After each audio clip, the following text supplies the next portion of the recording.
अब आइए हम लोग चलते हैं अगले न्यूमेरिकल में। जो अगला न्यूमेरिकल है वो आप स्क्रीन में देख रहे होंगे। दो बिंदु आवेशों को वायु में एक निश्चित दूरी पर रखने पर उनके बीच 80 न्यूटन का बल कार्य करता है।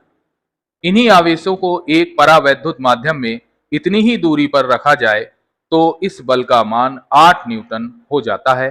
माध्यम का परावैद्युतांक ज्ञात कीजिए। तो आइए इस न्यूमेरिकल को भी हम लोग करते हैं। इस न्यूमेरिकल में दो कंडीशन है। पहली कंडीशन ये है कि जब दोनों आवेशों को वायु में रखा जाता है तो उस कंडीशन में जो बल है वो है 80 न्यूटन।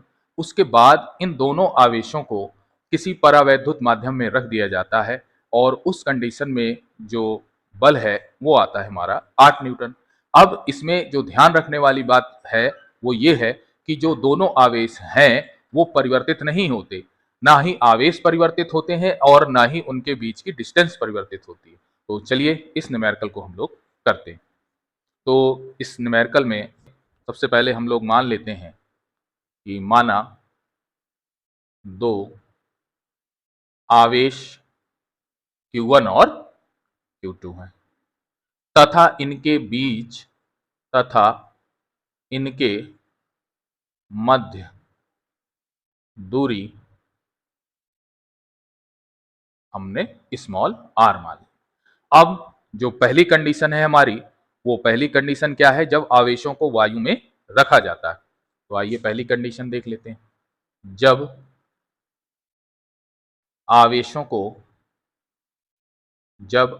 को वायु में रखा जाता है तो इस कंडीशन में जो बल है वो हमारा आता है 80 न्यूटन।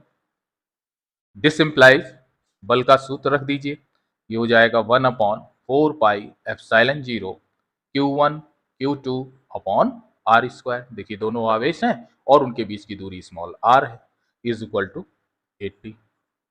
इसको डाल देते हैं हम लोग समीकरण 1। अब सेकंड कंडीशन इसकी देख लेते हैं। सेकंड कंडीशन क्या है? जब आवेशों को परावैद्युत माध्यम में रखा जाता है। जब आवेशों को परावैद्युत माध्यम में रखा जाता है उस कंडीशन में जो बल है, मान लीजिए F डैश है, वो है 8 न्यूटन। तो देखिए जब आवेशों को किसी परावैद्युत माध्यम में रखा जाए तो हम परावैद्युत माध्यम के का और डिवाइड कर देते हैं। तो हमारा जो फार्मूला होगा इसमें वो होगा 1/4 पाई एप्सिलॉन 0 के भी ले लें क्योंकि परावैद्युत माध्यम है, के Q1। आइए इसको आगे करते हैं।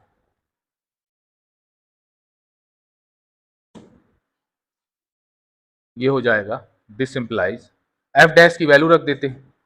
तो 1/4 पाई एप्सिलॉन 0 के Q1 Q2 upon R square.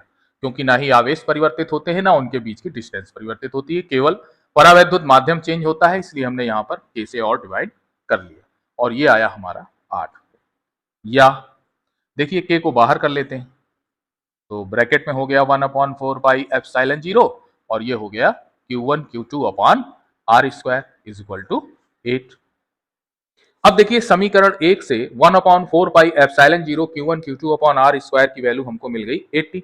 इसको यहाँ पुट कर देते हैं तो ये हो जाएगा हमारा 1/K इंटू 80 इक्वल टू 8।